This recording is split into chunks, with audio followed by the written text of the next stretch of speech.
a beautiful evening to you out there, and welcome to yet another exciting moment of We Talking Sport right here on Atlantic Television Network. And it is a weekend edition of the show, and we are happy to be back here to take you through the latest and exciting stories revolving around the world of sports this weekend. A key highlight on the discourse this evening is about CAF's plan to expand the AFCON to 28 teams. And of course, it is the English Premier League title battle, as Arsenal dropped points yesterday, and the pressure is hitting hard against Mikel Arteta-led side. Can they win the English Premier League? Is the pressure of Manchester City chasing them becoming too much on them? All these and many more is going to form the bulk of our conversation here this evening. We'll take a quick break. When we are back, we dive straight to the business of the day. Don't go anywhere, because we'll be back in a jiffy.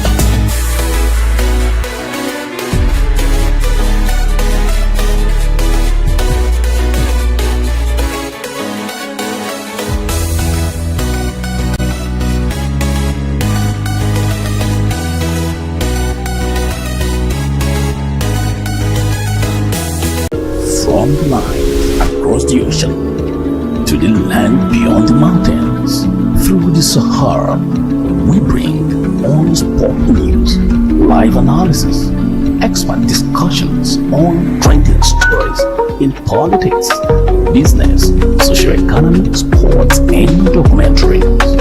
So catch all your bets on the happenings around the world. Stay focused on the fact today. On ATN.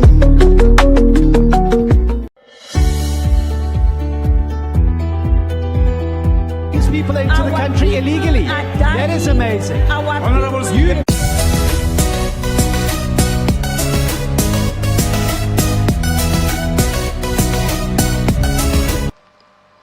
All right, and we'll come back here from that short break. I'm not here alone this evening because Miracle Nyekaze makes a return on this weekend edition of Sport Extraordinary right here on Atlantic Television Network. Miracle, good evening and welcome to Sport Extraordinary.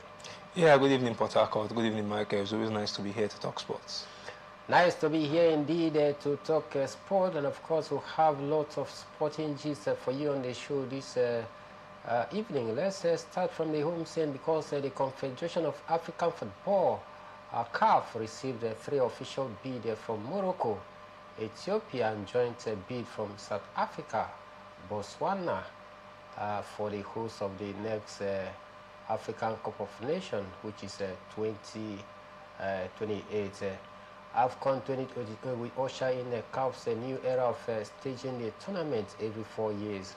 The changes was announced by CAF President Patrice Motsepe during the just concluded edition of African Cup of Nations in Morocco, that Ethiopia and other countries are bidding to host the 2028 African Cup of Nations. Miracle, yes, Morocco again among the bidders, Ethiopia as well, for the 2028 African Cup of Nations. Why always Morocco? And or rather, do you think that they are going to get the nod for the hosting right of the next African Cup of Nations? After hosting just the concluded one, we've seen so many footballing activity being staged down there in Morocco, and the reason might just be very simple, because of the fact that they have the infrastructures in place to host this. The last Women African Cup of Nations took place there. They just concluded the African Cup of Nations. They are bidding to host yet the 28th edition. Do you think that they can grab this one away from other top bidders? Yeah, for me, Michael, I think it's something that can be done in the future, but for now, we never can tell, because we've seen Morocco oust their other counterparts when it comes to hosting rights in recent years. I think the last two Women African Cup of Nations, as you said, were actually hosted by Morocco, and then the last Men's AFCON as well, hosted by Morocco. We've seen CAF Awards being hosted by Morocco for the last couple of years now, and we've seen Morocco still hosting other cadet tournaments as well. So for me, I think the big question is that why always Morocco? I think Morocco is a country that have become a football-loving country over the years. I think they've continued to build and improve in sporting activities, and the growth of sports have emerged massively down there in Morocco. I think the input of good infrastructure, good facilities, good technicians that can handle those facilities, good sporting environment, and the rest is one of the major reasons I feel Morocco actually have an edge over the other counterparts that have actually come out to bid in hosting such a tournament like the AFCON. But for me, I love it that this time around we have other countries coming out, the likes of Ethiopia, the likes of Uganda, Morocco as well, and the rest. We have different African countries that have come out this time around that actually want to host this tournament. They've made their bid out there to the general public. So it's left for CAF to choose who is favorable to them, who they want to host this particular one. But I just feel like Morocco might just still have an edge because of the kind of infrastructure they've put in place over the rest. Of course, South Africa will also they are also bidding, but jointly with Botswana. South Africa, if you take a look at their infrastructural activity in terms of sport, they are not doing bad at all. You could recall that they're the first African nation to host the World Cup when they did so in 2010. I know you can remember that particular one. Yeah. And presently, they have one of the best and viable leagues, yes, in Africa. When you talk about the PSL, that is South African Premier league, and you talk about infrastructures, I think they are up there as well. So don't you think that a joint bid of South Africa alongside Botswana could also make a very serious impact against the likes of Morocco, who seems to be the favorites? Yes, as you've said, South Africa and Botswana want to co-host the AFCON. I think, for me, I still feel like they have a chance in hosting, because we know that, yes, South Africa has the infrastructure. They have a good league down there in South Africa, a good running league that our players actually play and get good pay for themselves, just like in other European countries as well. Let's not forget that South Africa have hosted the World Cup. They've hosted some other tournaments. For me, I think, yeah, football in South Africa has grown over the years.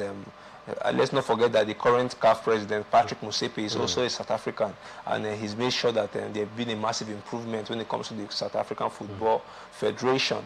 There's a lot that have changed. A lot of people have been put in place to make sure that their football is being governed and sports in general is being handled exquisitely, and making sure that there's no maybe there's no bad PR when it comes to sport development down there in South Africa. I think, yeah, South Africa is one of those countries that I still feel have an edge this time around in hosting the AFCON. All right, moving on to other top stories revolving around the world of sports. This evening, we can also tell you that the Confederation of African Football, CAF, has revealed plans to expand the African Cup of Nations to 28 countries, according to CAF President Patrice Motsepe. The move is aimed at increasing competitiveness and giving more nations the opportunity to shine on a continental stage. 24 countries are currently eligible to participate in the African Cup of Nations soccer showpiece event. But the plan this time around is to expand it to 28 countries. The idea, is it a good one to expand the African Cup of Nations from the present or the current 24 teams to 28 teams? Yeah, for me, I think for me it's a good one. Of late, we've seen tournaments like the World Cup, tournaments like the female AFCON, being extended, or even the FIFA Club World Cup. We've seen an extended version of the FIFA Club World Cup. Expanded, you mean to say? Yeah, bringing other teams together to make the tournament more interesting and more competitive. So for me, I think the AFCON moving it from 24 teams to 28 teams, for me, I think it's a welcome development. I think it gives other countries the chance to participate and to show themselves, prove themselves worthy of competing. Let's not forget that countries like Cape Verde and countries like Burkina Faso, these countries, they are teams that have really shown themselves over the last couple of tournaments now. Well, these countries, they are not like the top African guns when it comes to African football. But in the last couple of tournaments, last couple of AFCON, they've actually shown themselves and they've proven themselves worthy of competing. So I feel like extending it to 24-18, for me, I think is a welcome development. Welcome development indeed. And you think CAF is going to, the idea is it just to give other countries the opportunity to be part and parcel of the African Cup of Nations? I think the idea here is basically to, of course, make more money for CAF itself, because expanding the tournament from 24 countries to 28 would definitely means that more revenue will be accrued from ticket sales and other TV rights, sponsorship dealers. So I think that is the major aim of CAF, or is just about money making, or is it about extending the feelings of the AFCON to other countries? Yeah, for me, I think it's a give and take scenario right now. A huge sum of money is going to be offset out by FIFA to CAF. And let's not forget as well that a huge sum of money is still going to be spent by CAF throughout the course of the tournament. Let's not forget that every win has its own monetary aspect of it. Every draw has its own as well. Teams that make it through from the group stage are given some certain amount. Teams that make it to the knockout stage, teams that make it to the later stages of the competition as well. So for me, I think it's a give and take situation. A give and take scenario here as a CAF try to extend, or the idea is to expand the African Cup of Nations from the current 24 teams to 28 teams. And just like a miracle stated, it's more like a give and take stuff, a way of trying to bring other countries into the African Cup of Nations so that they can have the feeling of being incorporated into the African Soccer Fiesta, which is the highest right here in the continent of Africa. But then they are also going to expand their revenue accruables because of the expanded team that is going to take part in it. And so a good idea from Patrice Motsepe and CAF. We just hope that this idea is going to see the light of the day, because it's still yet a proposal, nothing official yet, but it is a nice idea coming in from the CAF president, talking about Patrice Motsepe.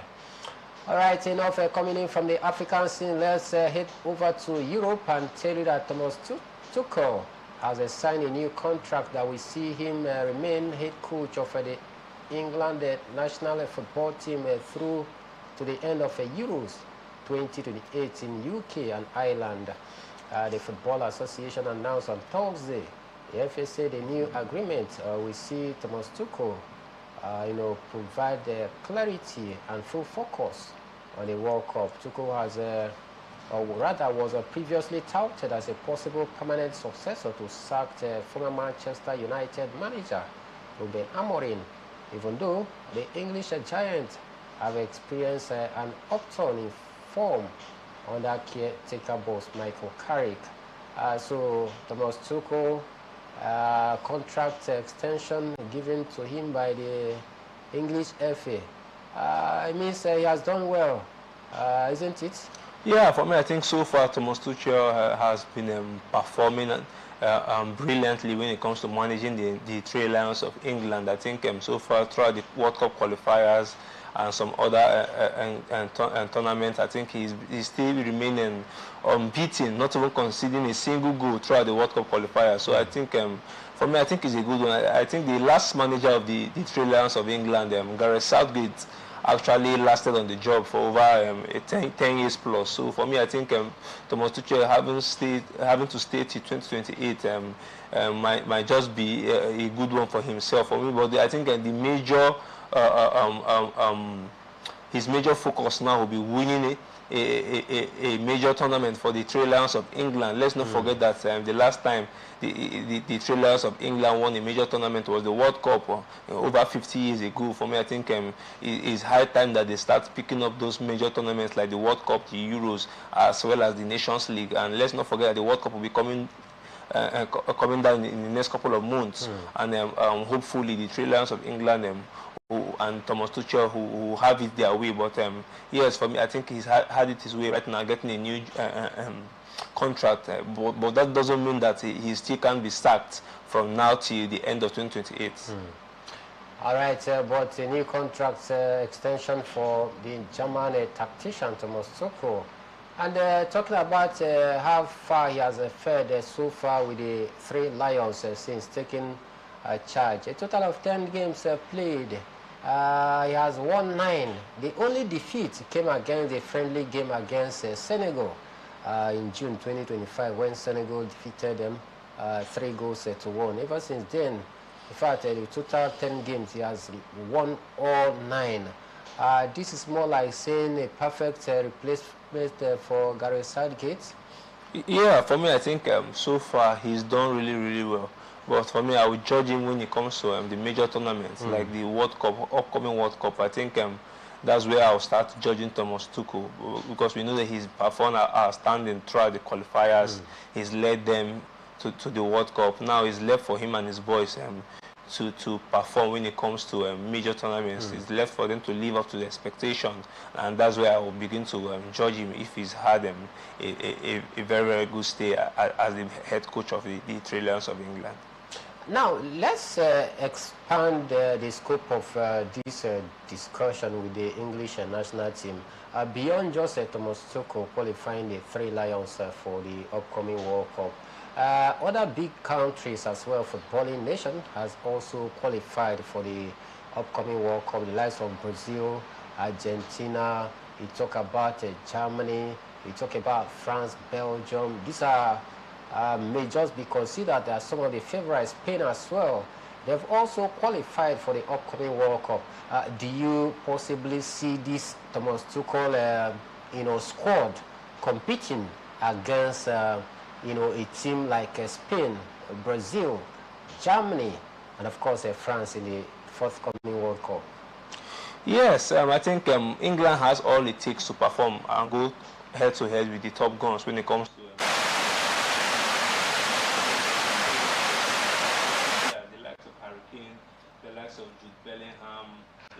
of Marcus Rashford, Phil Foden, Bukayo Saka. For me, I think the only problem is that when it matters a lot, they actually don't turn up. I think and the coach like Thomas Tuchel have been brought in to fix those kind of issues, making sure that they perform when it comes to big and major tournaments right there. So for me, I think the Three Lions of England, yes, I think I would hopefully all fingers crossed, they can make the appointment of Thomas Tuchel count when they faced against major top guns when it comes to big tournaments like the World Cup. I think in the last World Cup they were ousted out in the quarterfinal by France, and it was a disappointing outing for them. Let's not forget that they were also in the 2018 World Cup where they reached the semi-finals. So for me, I think they've been coming close, but for me, I think this time around, I just hope that they can actually reach the finals, and maybe just this might be the time for them to win something big for themselves. You talked about the fact that it's been a while, a very long time, many years ago when the English national team won a major trophy, the World Cup they won in 1966.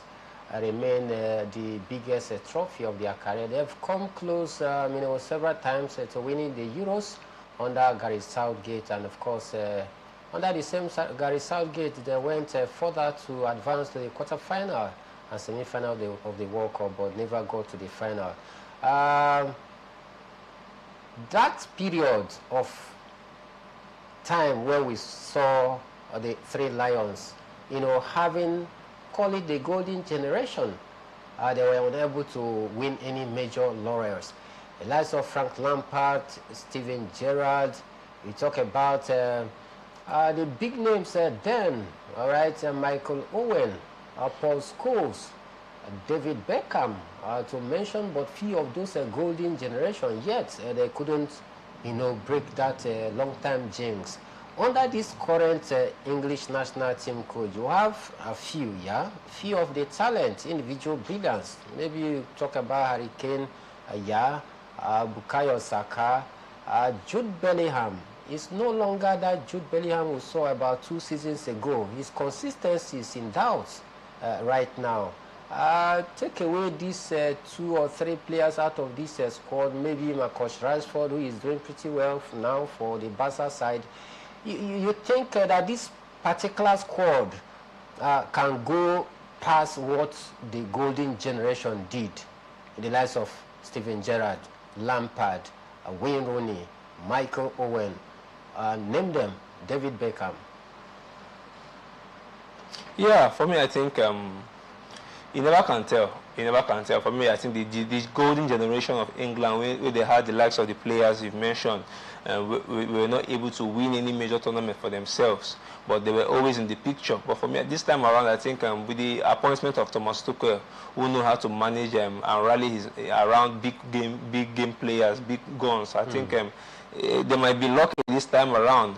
Let's not forget that this England team have come close twice in the Euros, losing the Euros finals to Spain and Italy respectively.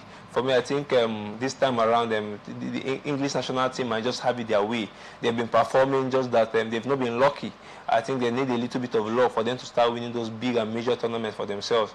So you never can tell if this crop of players can actually do the needful and win that major tournament that have been missing in their cabinet over the years.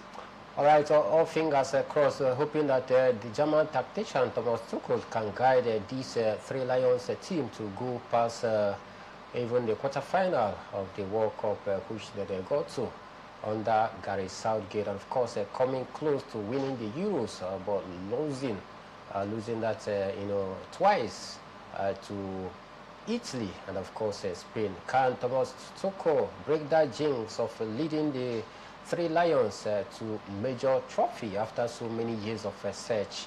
It just remains to be seen. But then the man is doing pretty well since he took charge, of the English national team.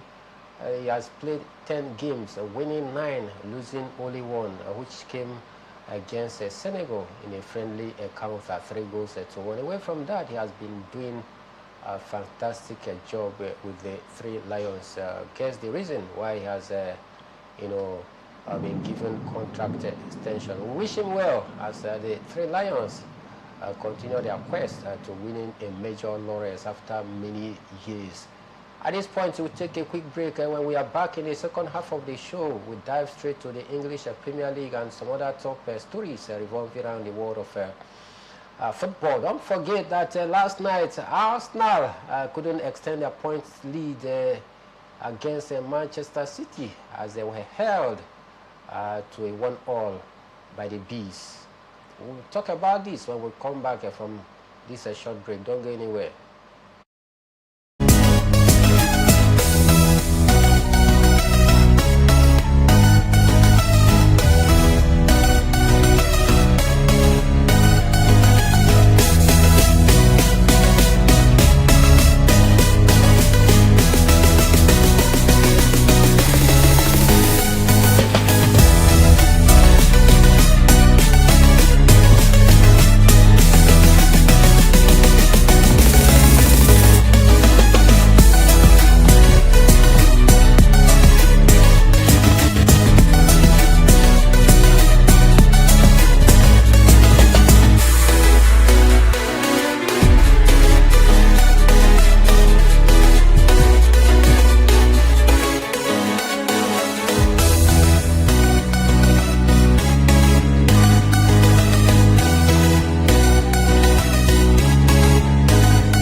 welcome back from that short break. Let's head straight to the English Premier League, because Arsenal missed the chance to extend their Premier League lead to 6 points against Manchester City, as they were held by the Bees. Talking about Arsenal, as they failed to extend their points lead against Man City. 12 points, I mean, rather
they were a little bit scared.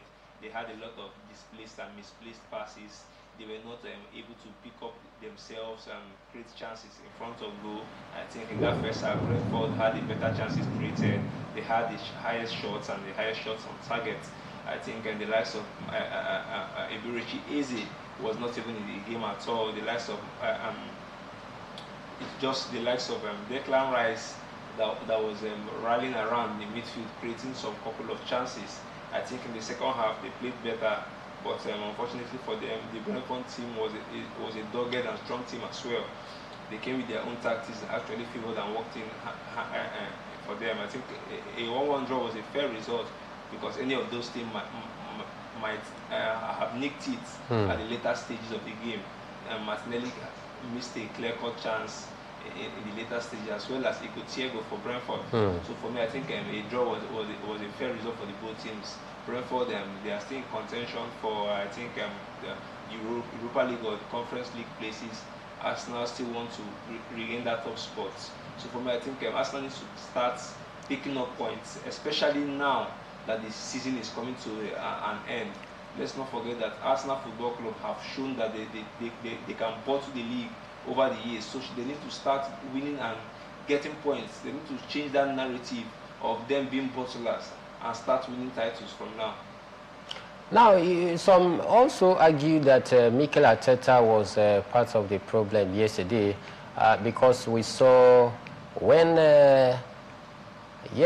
Saka stood up from the bench to go do some warm-up. At that point, Noni Madueke realized that maybe he might just be the next substitute, and of course he increased the volume of his game, and before Saka could finish warming up, yes, he scored that goal.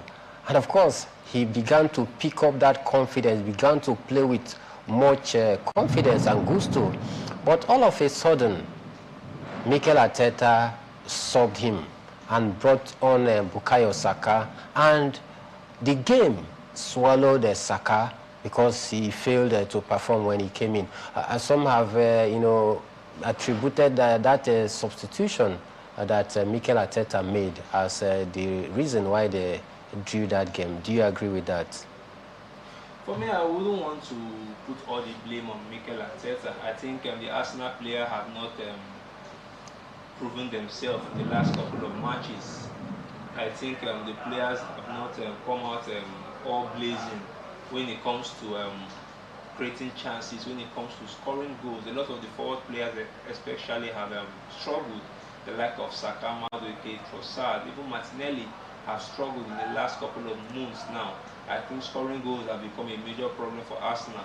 If not for the likes of Declan Rice, Zubimendi, and the likes of Gabriel Magalhaes that have been rallying around themselves and scoring goals, I think Arsenal would have struggled. So for me, I think Bukayo Saka coming out late in the game, for me, I think is not a problem because he just came back from injury. So I think Arteta shouldn't take all the blame. I think the players didn't show their class on the field of play yesterday. All right, this is where we are forced to stop the show this moment. We'll do well to be back here tomorrow morning for Sport Personality. But for now, I did a show alongside Miracle Nyekazi. My name is Emmanuel Michael, the Prime Minister of the Airways, and we are saying have a beautiful night ahead.